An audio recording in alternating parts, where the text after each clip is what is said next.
Good afternoon, class. We are looking at Algebra Practice Test number 4, Module 4, covering chapters 9 and 10. Here's chapter 10, Exponential and Logarithmic Functions.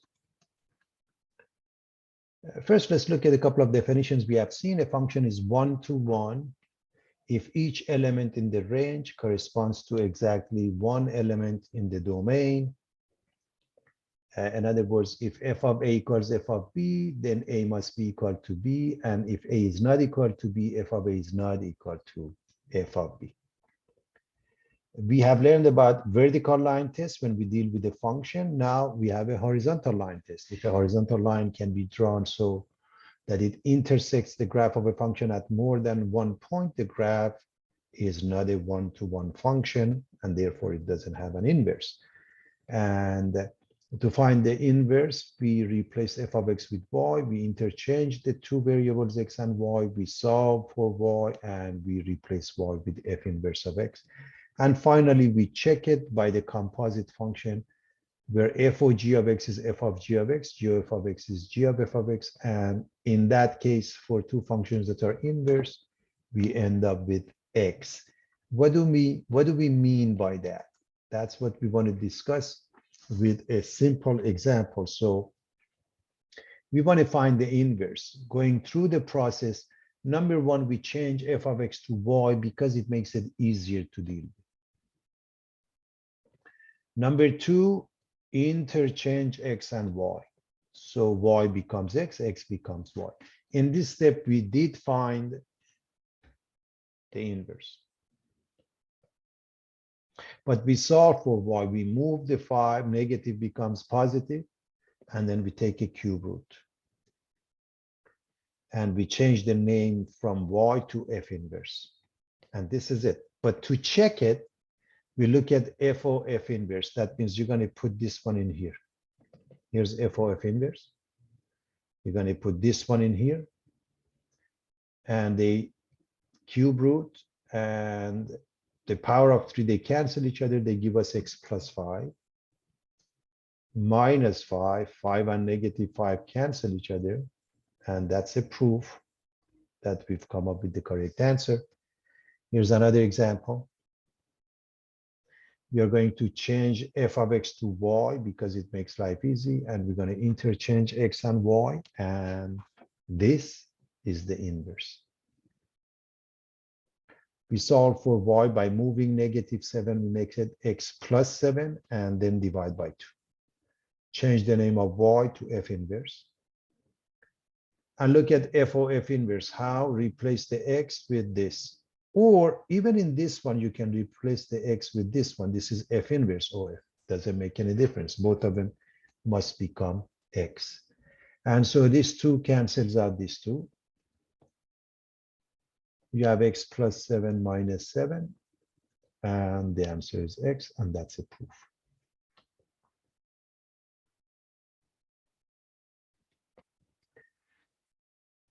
Exponential and logarithmic functions, y equals log x base a or x equals a to the power of y, they are equivalent in a sense. This is the exponential format. This is the logarithmic format. One way to understand this better, let me just rewrite this in the following manner. If you write this as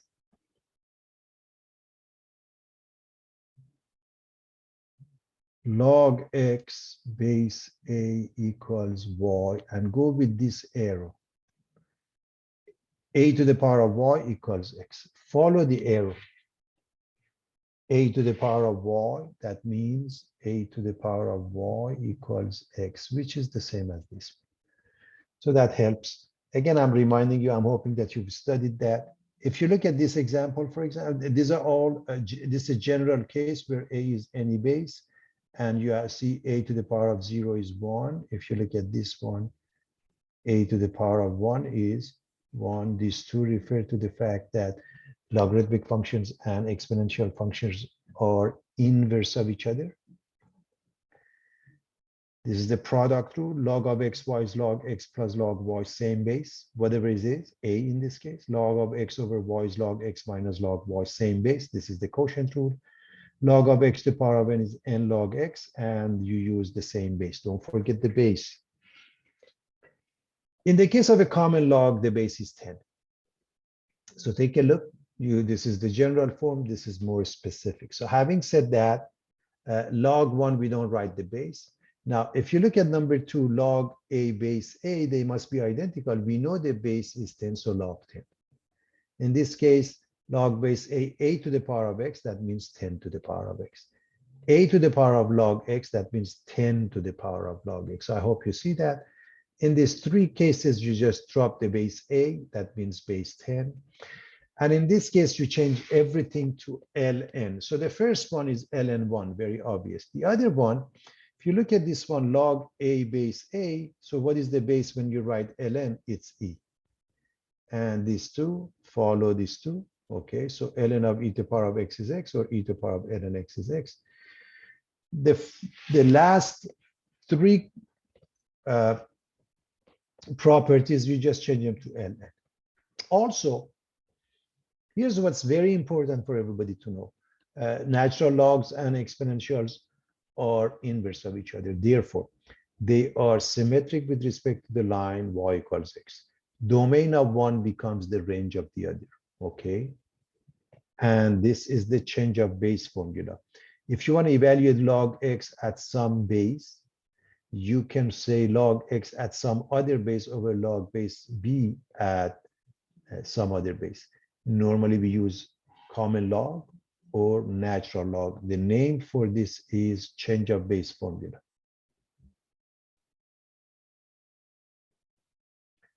I hope everybody remembers those. Those are extremely important to be comfortable.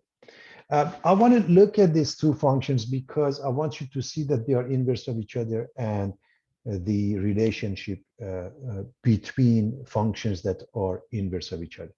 So first and foremost, we are going to graph this. Let's say we have no idea how it looks like. So simply put, you pick up a few numbers. So if I choose x to be -3, that means 3 to the power of -3, or 1 over 3 cubed, or 1 over 27. -2, 3 to the power of -2 is 1 over 9, so on and so forth. 0 gives you 1, 1 gives you 3, 2 gives you 9, 3 gives you 27. Those are the pairs, and you can graph them easily. Now, let's look at the log, okay, because we want to write them. We want to use the same set of axes so we can compare and contrast. So in order for you to graph this, it's easier to go from here, the logarithmic format, to exponential format. I hope you see that x is 3 to the power of y. And again, it's easier to choose y instead of x in this case. And we're going to choose the same coordinates as x. And if you evaluate this, you get those answers for x, which clearly says the x and y coordinates are interchanged for the 2. Right here, this is a proof that the 2 functions are inverse of each other. Domain of this is range of this, and range of this is domain of that. That's very important to know. Now, if you plot the pairs carefully, this looks like that, and this is for the log. Notice the properties for each case, starting with the exponential. There is no x-intercept. If you look at the log, there is no y-intercept. The exponential y-intercept takes place at 0, 1. The log x-intercept takes place at 1, 0. Domain of the exponential, sky's the limit. From left to right, everything domain is all real numbers. For the log, the range is all real numbers. For the exponential, the range is 0 to infinity because it's above the x-axis. And in this case, the domain is 0 to infinity because it's to the right side. For this, we have a horizontal asymptote, which is the x-axis, y equal to 0, and it's an increasing function. For this one, we have a vertical axis, which is vertical asymptote, which is the y-axis, and x equal to 0. So I hope you can see the relationship between the two functions that are inverse of each other. So quickly, x-intercept none, in this case, y-intercept none. Y-intercept 0, 1, x-intercept 1, 0. Domain all real numbers, range all real numbers. Range 0 to infinity, domain 0 to infinity. We have a horizontal asymptote here, we have a vertical asymptote here, and both functions are increasing. Both functions are increasing. So that's an important relationship between the two. Let's rewrite each equation in exponential form. And again, I want you to pay attention to what this arrow says. 1/3 to the power of -4 is 81.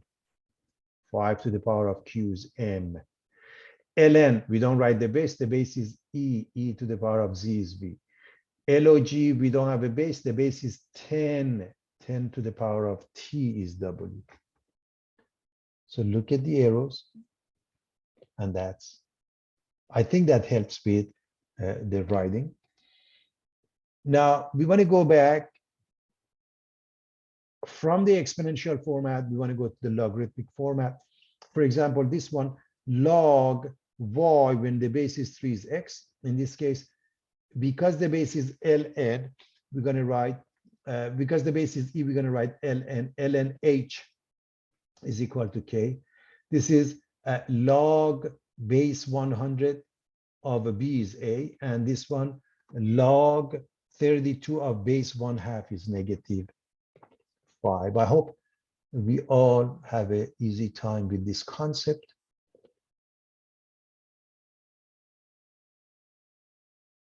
So changing from one format to the next shouldn't be that big of a deal.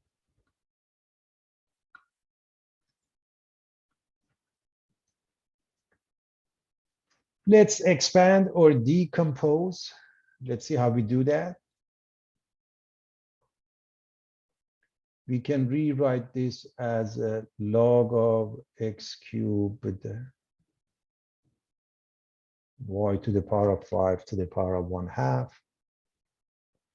So 1/2 is going to sit in front and give us 1/2 log of x cubed y to the power of 5. We are going to separate the two into 1/2 log of x cubed log of y to the power of 5. So what happens is 3 sits in front, 5 sits in front, and they get multiplied by 1/2. So we get 3/2 log x plus 5/2 log y again. This 3 sits in front, this 5 sits in front. You can do this. Let me use a different color. Cross this out, put it in front, cross this out, put it in front, if you like. This is ln of the top minus ln of the bottom, and there is nothing else we can do to simplify it further.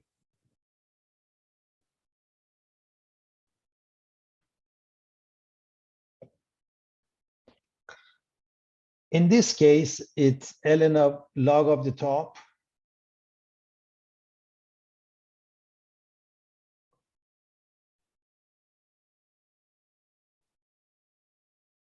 and this is x to the power of 1/2.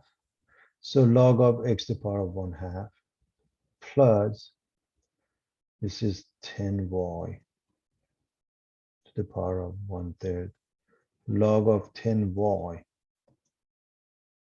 to the power of 1/3, and then minus log of z to the power of 10. All of them have the same base, namely 4.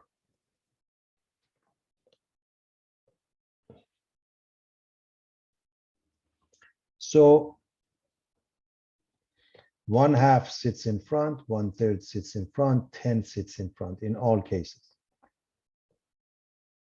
So this is 1/2, we cross this out. This is 1/3, we cross this out. This is 10, we cross this out. Now this piece is 1/3 log base 4 over 10 plus log base 4 over y. And we can apply the 1/3 to both cases. And this would be the final answer with details. So a quick recap. And you really can do it in one shot. So this is square root of x over x to the power of 1/2. Anything in the numerator takes a positive sign, half of log x base 4. This is 10 times y, so log of this times log of that, and the 1/3 sits in front, 1/3 log of 10 base 4, 1/3 log of y base 4. All of them take a positive sign. This one is at the bottom, take a negative sign, 10 sits in front. Okay.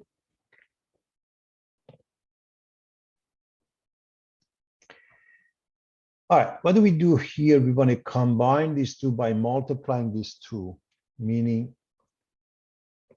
multiply these two, 2x to the power of 4 times, let me just write that. So you get log of 2x to the power of 4 times 3x to the power of 5. That's what you get, which is log of 6x to the power of 9. For this one, you get ln of the top, ln of 6x to the power of 9 over x squared, and you simplify. Ln of 6x to the power of 7.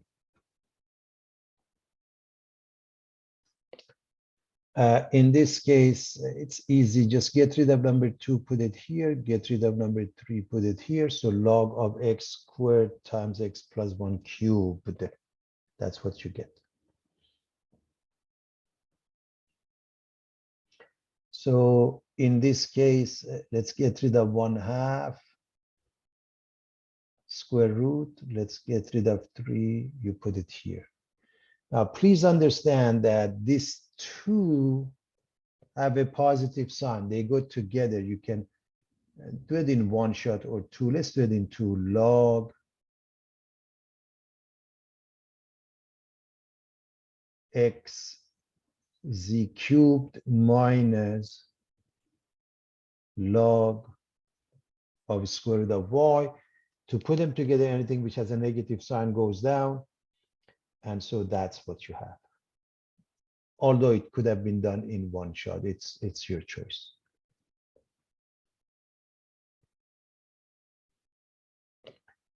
We want to solve this. I highly recommend you go with the easy way out that I showed you. 3 squared is 9k, or 9k is 3 squared, and k becomes 1.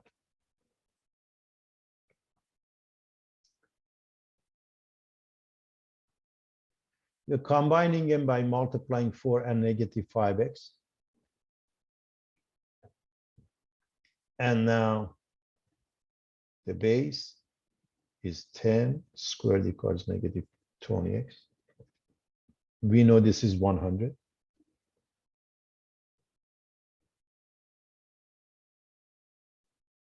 Divide by negative 20, you get negative 5. It's important to check anytime you're dealing with the log. This is number 4, nothing happens, but this one, negative times negative makes it positive. It works out because the argument must be positive. It can't even be 0. These two have the same base. They must have the same argument. So 5n minus 2 equals 8 minus 5n. 5, this goes here.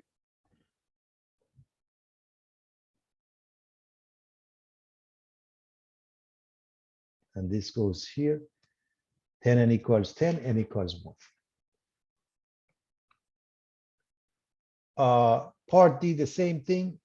We have logs on both sides. We bring it to a single log. The left side is fine. The right side becomes log of 12x, or x times 12. Because they have the same base, they must have the same argument. So x plus 12 is equal to 12x. Now, how do you solve that? Let's get rid of this x, and this becomes 12x minus x, or 11x. Divide by 11, and you have the answer.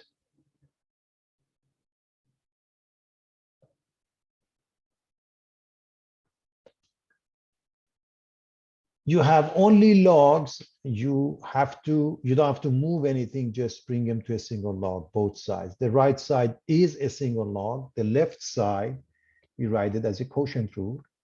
They have the same base, namely E. So their argument must be the same. If we multiply this by x, we get x squared plus 1. And x cancels out the x squared becomes 4, x becomes plus minus 2. Can we have a 2 that works out? Can we have negative 2? Works out here, but not here. So negative 2 is out. The reason it doesn't work because it can't have a negative argument. You don't have to check anymore. As long as it fails with one of them, it's out.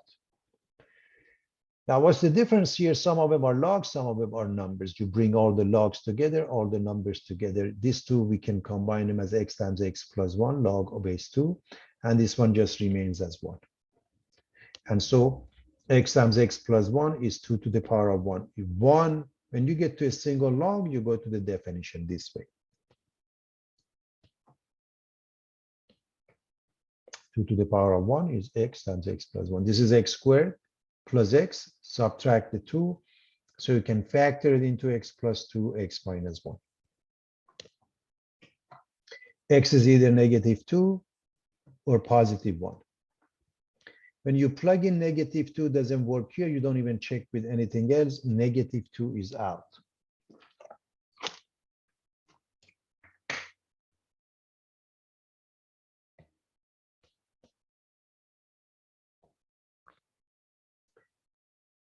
Let's do the math here. Can we come up with the same base? In this case, the answer is yes, because this is 3 to the power of 5.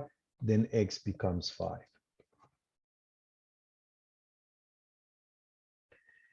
In this case, the answer is yes, because this is 5 cubed. The answer is x equals 3.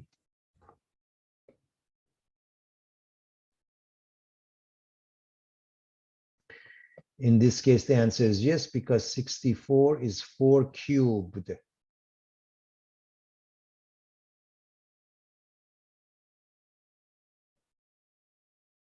To the power of x is 4 to the power of 3x. So 3x equals 4x plus 1. If I get rid of this, this becomes x, and this becomes negative 1. So x is negative 1, and as always, you can check it.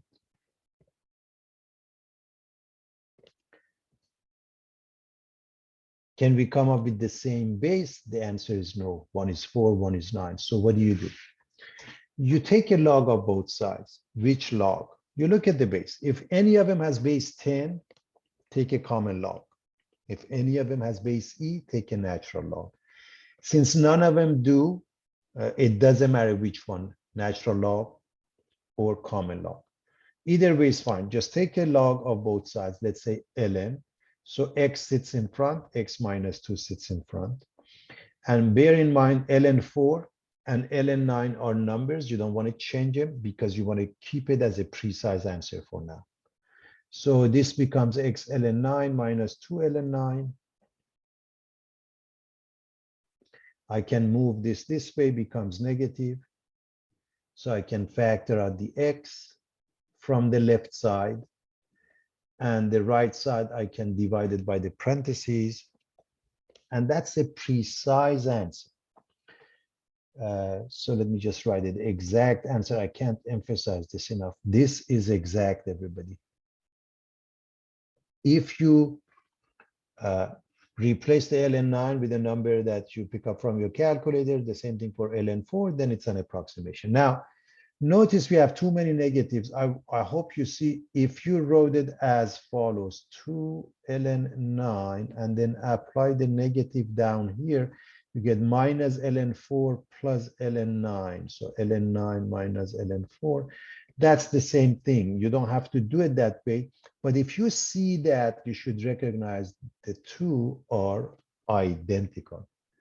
Same answer. That's the key.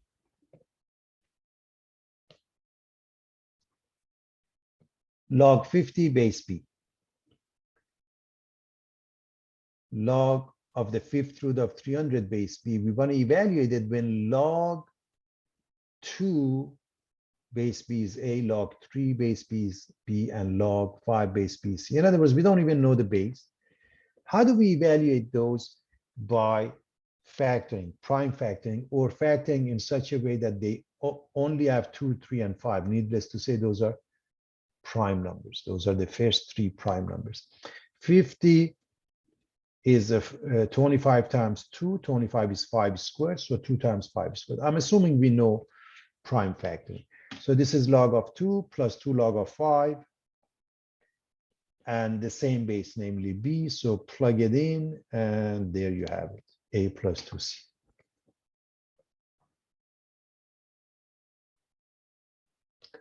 For part B, this is 300 to the power of 1/5, and 1/5 sits in front. But you have to factor 300. Here's the easy way out. 1 0 corresponds to 2 times 5 because it means 10. So you have 2 of them, so it's 2 squared times 5 squared, and then you have 3. So take a look at how fast you can factor this. If 1 0 corresponds to 1 2 and 1 5. You have 2 of them, 2 squared, 5 squared, and we also have 3. So 1/5, this is 2 log 2, this is plus log 3, plus 2 log 5, all of them the same base b. Plug in, and you're done.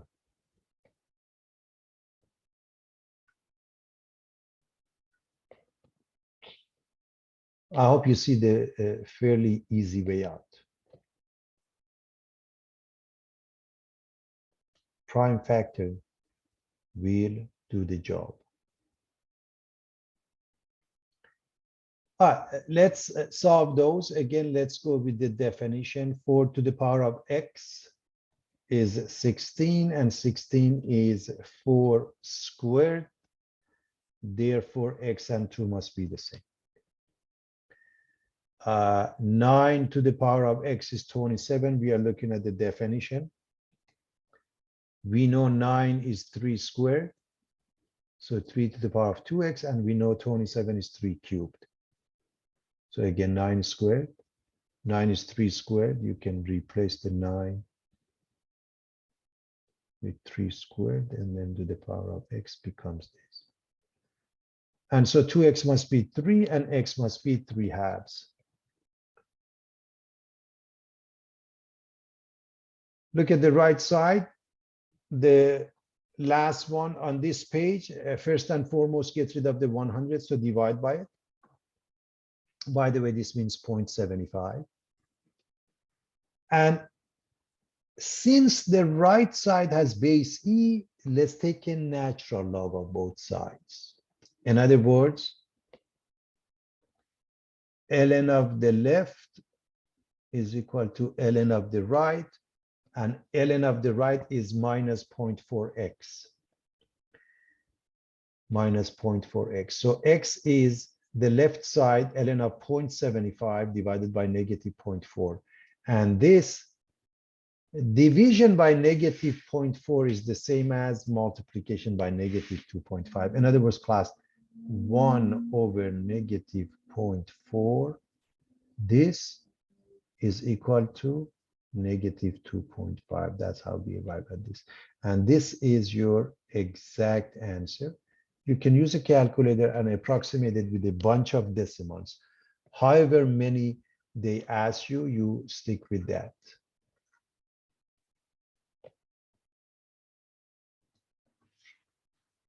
Let's deposit $10,250 into an account that earns 4%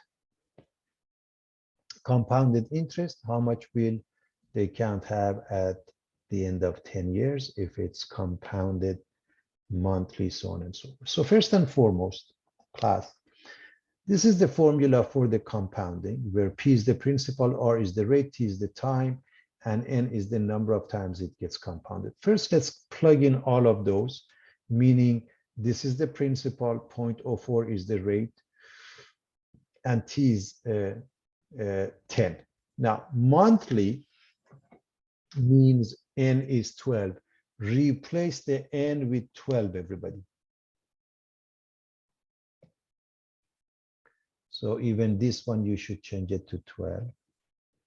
And now you plug it into a calculator. I'm assuming nobody has any problem with that. That's the answer. So monthly means it gets compounded 12 times. Now weekly, the n changes to 52. So let's change this one to 52. Also, just use a calculator. And the result is slightly more than the previous case. The next one says continuously, a of t is pe to the power of rt. We have everything the same, but we are using a different formula for 10. Then we replace the p, the principal, with the given, and the rate is 0.04 and the t is 10. And when we calculate it, this is even slightly higher than the previous ones because it gets compounded more often. What is the doubling time? The concept of a doubling time is very simple. How long does it take for the investment to go to double of its size? So it really doesn't matter what P is because you change it to 2P, the amount of principal. It depends on R, if you will. And so you don't even have to multiply the number, which is the principal, by 2. Just keep it as P and therefore multiply the P by 2. Make it 2P. Now you can drop the P, right? Divide by P. And now in order to find either R or T, you have to get rid of the E. How? Take a natural log of both sides. ln of 2 is ln of the right side, which is RT. And since we are interested in doubling time, T is ln 2 over R. So I hope you see that it depends on R. And R for this case is 4% or 0.04, exact answer. And then with a bunch of decimals, a little bit more than 17 years, 17.3, and let's say 3 years. So more than 17 years. pH has a formula negative log H plus, which is the hydronium ion, where H plus is the hydrogen ion concentration in moles per liter. Find the pH for the solution whose hydrogen ion concentration is 3.45 times 10 to the power of negative 4. First, I wanted to remind you what that is, and that's a piece of information from basic chemistry. And the point of this question is everything we study does have a place to work for. The pH represents the measure of acidity and alkalinity of a solution. A number between 0 and 7 indicates acidity. Lower numbers indicate stronger acidity. A number between 7 and 14 indicates alkalinity. In other words, it's a base. Higher number indicates stronger one.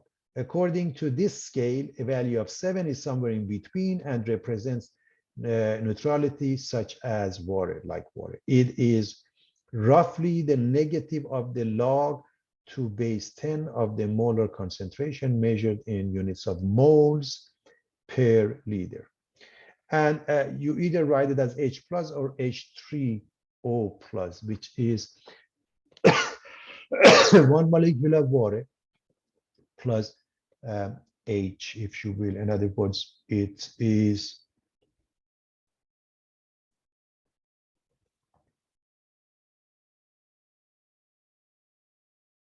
this one. If anybody's interested, that's what you get.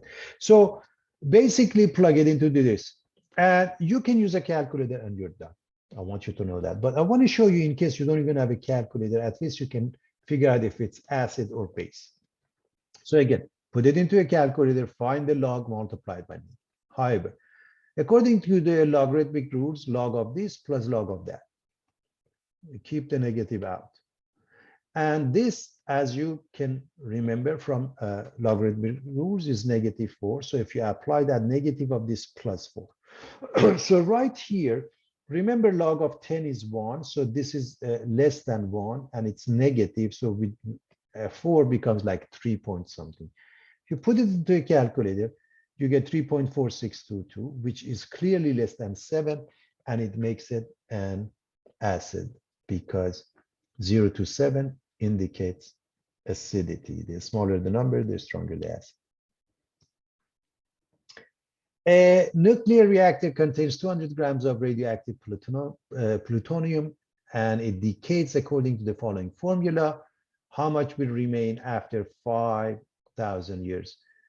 Generally speaking, n of t is equal to n sub 0 e to the power minus kt. When we have a negative number, that means decay. So plug in t equals 5,000 and use your calculator with a sub 0 being 200. So a is 200, e to the power of minus 0. There are 4 zeros and then 284 times 5,000. You multiply these two numbers and you get negative 0.142 e to the power of that times 200 gives us 173.52, and that's in grams. So you always want to write the units grams. G stands for grams. And with anything that decays, there's a concept known as a half-life. Just as doubling time, we work with a half-life. So in that case, you don't even have to know what's the initial value. This is the initial value in general. So half-life, that means how much does it take? How long does it take for this to go to half of that? So replace the a with half of a sub 0.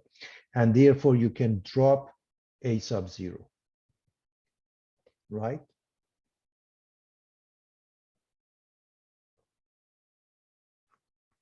Now, because the base is e, take a natural log of both sides. Ln of the left is equal to ln of the right. Ln of the left is ln1 minus ln2, or ln of 1/2, and the right side is just the exponent now. I hope you remember log of 1, regardless of the base, is 0. And so t is minus ln2 divided by negative 0.00000284. Negative over negative is positive. You put it into a calculator and you end up with the following answer, which means the half-life for plutonium-239, which is a radioactive substance, is 24,406 years, 0.59. So it's a little bit more than 24,406 years according to this formula.